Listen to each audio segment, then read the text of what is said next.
अर्ज क्या है? जब कोई आंखों से बात कर लेता है, जब कोई आंखों से बात कर लेता है, बड़ा मुश्किल होता है यारो जवाब देना जब कोई इंग्लिश में बात कर लेता है। गर्लफ्रेंड को अपनी पलकों पर बैठा लो, देखकर खुशी उसके सारे गम चुरा लो। प्यार करो उसकी सहेली के सामने इतना कि उसकी सहेली पर भी भारी पड़ जाए और उसकी सहेली बोले जानो मुझे भी फंसा लो। ये जो हसीनों के लंबे लंबे बाल होते हैं बस लड़कों को फंसाने के जाल होते हैं। न जाने कितनों का खून पिया होगा इन्होंने, इसीलिए तो इनके होठ लाल होते हैं।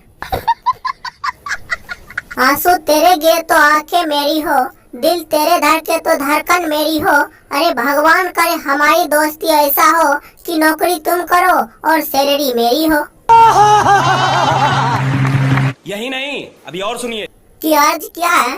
कौन कहते हैं लड़के रोते कम है? लड़की एक बार मुस्कुरा करके तो देखे, लड़का शेरवानी से लेकर अपने बच्चों का नाम तक सोच लेते हैं।